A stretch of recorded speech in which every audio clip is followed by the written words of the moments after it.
Hello, this is Uncle Jim, and I got a Father's Day gift, which was quite the surprise and unexpected. And so the backstory is, I was looking at PSA, get their emails and stuff, and these kept coming down in price. And I was looking at this one, I was like, wow, that's got everything on it, and it's a good price. And the son, knew about it. And then he asked me, should we get it? And I said, no, we got enough toys, all that stuff. But here it is. So they surprised me, and I'm glad they did. It's pretty cool. So these, around Father's Day, these came all the way down to 360 dineros. And you can't beat that. This is forged, frame and slide. I believe a cold hammer forged barrel. And what are you going to do? Nice sights, everything. So they call this one the Inglis, which is odd because Inglis is Canadian and Canadian high powers are totally different. Military high powers, theirs were internal extractor. They had a divot here. And so let's take a look at it. Clear it. Okay, we're cleared, no magazine. So they have 4 models. I wanted the ones with enhanced sights and hammer and safeties. And it's got real wood grips. What are you going to do? So this model is called Chrome Black Finish, which is probably something like a Duracoat or Cerakote. And I like it like that. I also have a brushed nickel one like this, and then some plain Jane models. It has a fiber optic front sight with a U-shaped rear that's serrated. Let's see if we can focus. See the serrations on there? And the dot's a little bigger in that cutout, and so that should be nice. Sorry about the shaking. The hammer, to me, looks like a cylinder and slide, but it's not quite. I just compared it to this one right here in the corner. And it's even undercut more for no bite. Okay, so it's a smaller ring hammered undercut. It's got ambi safeties, high power style, Belgium style. And actually, this is an MK3. All right, so to me, this looks like an MK3, which came out in '82. So unlike the older high powers, it has a firing pin safety plunger inside for drop. The older ones, you'd put a heavier firing pin spring in it, like you do with an older 1911. And so this already has that in there. It's got ambis, it's got nice wood grips that are kind of like Spiegels. Comfy. They're a little thicker up here at the top, probably to hold your hand in there. You still get to the safety. Typical safeties, they're not super clicky, just like high powers are. It has a heavy hammer spring in there, which high powers had, to slow down the slide, and also in the military, it'd fire off any type of primer you shoot. That's why they had a heavy hammer spring. So I'm really liking it. It looks good. There's no mill marks. It looks like it's really well done. It's made in Turkey. And Knoxville, Tennessee. I might call it Johnny, for Johnny Knoxville. Covered up serial numbers. They have it here. And then they hid the turkey down here, which is good. So years ago, Springfield came out a couple years ago with a high power clone, and they're way too expensive. I'm sorry, I wasn't going to buy one, but I wanted a shooter, and they're still too expensive. I paid less for my high powers, real ones, Belgiums, from the 60s and 70s, and I've been comparing them. It looks like the ejection port's a little more square rounded off here. Doesn't really matter. They didn't need to do that, but there you go. And it's tight, okay? It's as tight as you want a high power. You don't want it like super tight. So it's nice and tight. The only thing is, it doesn't have a mag disconnect. So there's no pin here, no hole. So no mag disconnect. I can show you what those parts look like. It rubs against the magazine. If the magazine's not there, it won't fire. And it also doesn't drop the mags free. They'd stick out about this far. Europeans like that. But these drop free. I've tried different mags. I haven't cleaned it yet or anything. Comes in a nice box, really well padded, and two 15-round magazines. These are made in Italy, but they're not Megcar, but they look really nice and they look like FN magazines. And I have several different types of magazines, including the originals. So you get two of those. Your cleaning stuff, a decent manual. It's actually colored pictures. It's funny that this shows the mag disconnect hole in the manual, which it does not have. Now, the only thing is, trigger's heavy. So the trigger's heavy. Stock Power's got pretty heavy triggers anyway, but this one's really heavy. It's crisp though, so that's good. It's crisp, really crisp. Typical mushy reset like Hi Powers do. Strong hammer spring. And I'm just going to shoot it, dry fire it, and I'm not going to get in there. My other ones have really nice triggers on them, but you can only go so far on Hi Powers.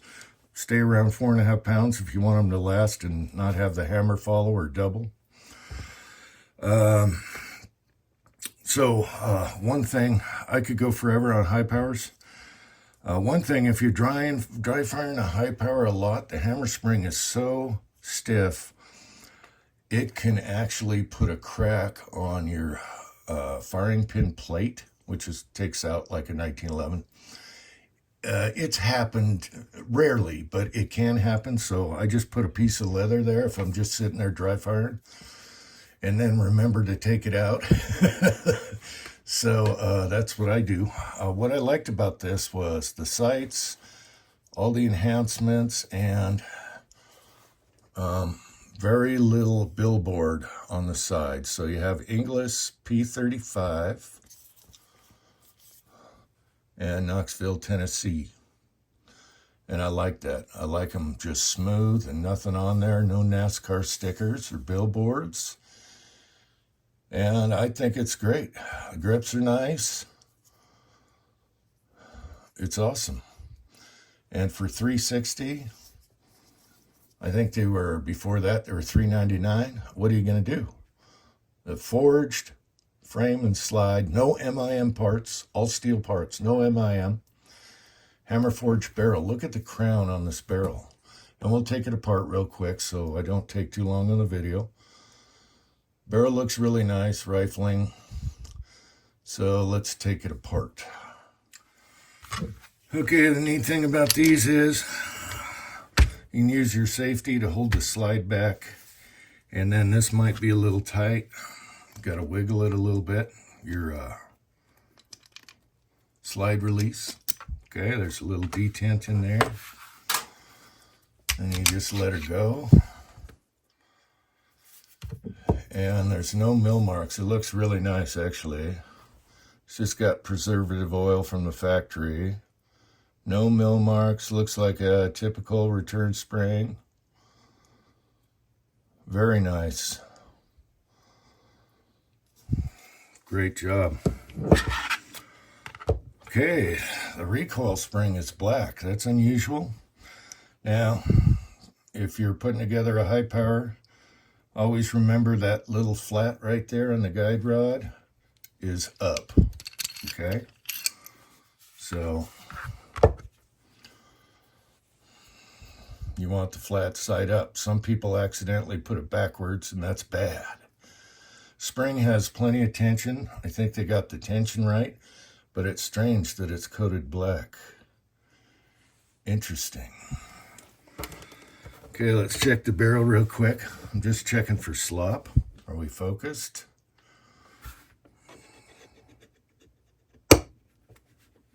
Okay, there's no end play in the legs. Actually, Locks up really good. It's got the serial number on one side of the barrel, so I won't show you that, but okay. This is the actual company who makes it. All right. And it looks really nice. They didn't even grind on the lugs or anything. Beautiful crown. Really nice rifling. It has the MK3 feed ramp, which is more, the older ones are humped, and sometimes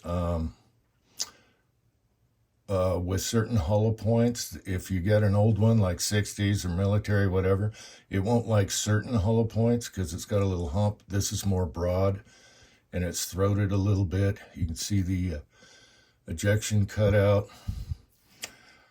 High powers often have a two-piece barrel. I think most of them do. This is all solid. You'll see a little line right there. And that's about the differences. Very nice looking barrel. I think, let's chamber check this. Let's do a plunk test.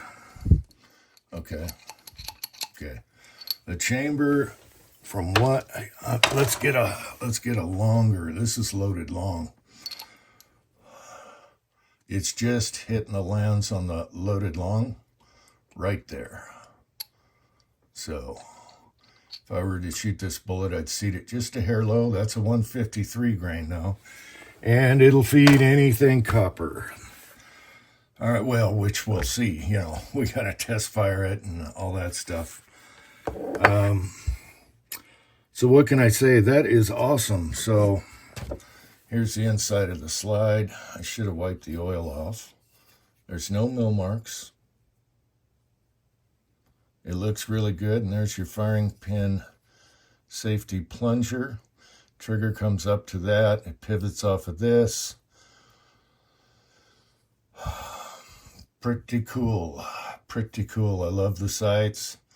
So what a great gift and what a great cheap shooter. I mean, I don't think you can get a better deal on a high power clone.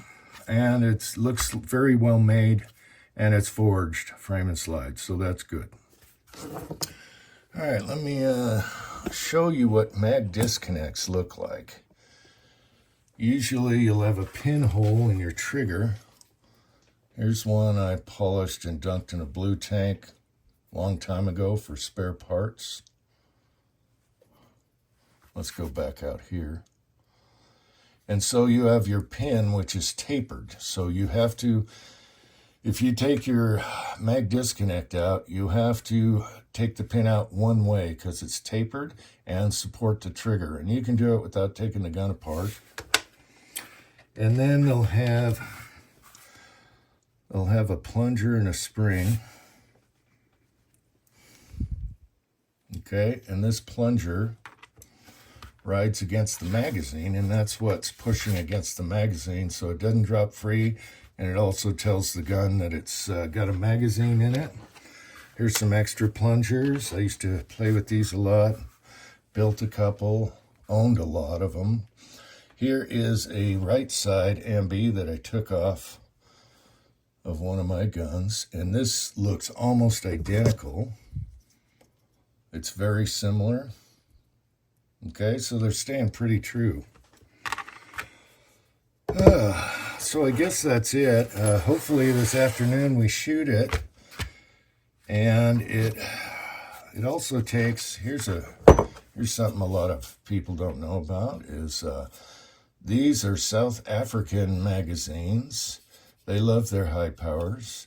And used to get these cheap surplus all the way up to 18 rounds, and they worked flawlessly. They're a little cruder looking. They have a steel follower, and they work flawless. I still have some of these, and that used to be the secret back in the day. So you didn't pay Browning prices, and then you'd get Makar mags. So these fit perfect, and everything drops free. So I guess we'll cut and ramble for 2 seconds. Okay, just remember flat side up on your guide rod. And there you go. I'm glad they have this hammer on here. Just everything about it made me want one, but then I told the son no, and he surprised me. So I want to thank the family. This should be fun. The only complaint is how heavy the trigger is. Kind of surprised me, but I'm spoiled with these other high powers that already been gone through. I like it. I like it a lot, and the price can't be beat. The original Wonder 9. It used to be, or might still be, the most used military pistol in the world because all the other countries used them. Some are still using them. And I've had all kinds of models. I could talk forever on high powers. I even had a counterfeit that was marked Belgium, and it was actually an FEG, and they sold them to Gaddafi's clan or whatever and ripped them off, and they thought they were real Belgians, and they were actually FEGs. It was marked S instead of T, like a T-series high power. Anyway, I could go forever on this, but for now, that's my review. And then we'll shoot it, make sure it's reliable and everything. What I've seen online, not this black model, but the same, they run great, and they shoot good, even with the heavy trigger. Until next time, thanks for watching. Turkey? America? I don't know.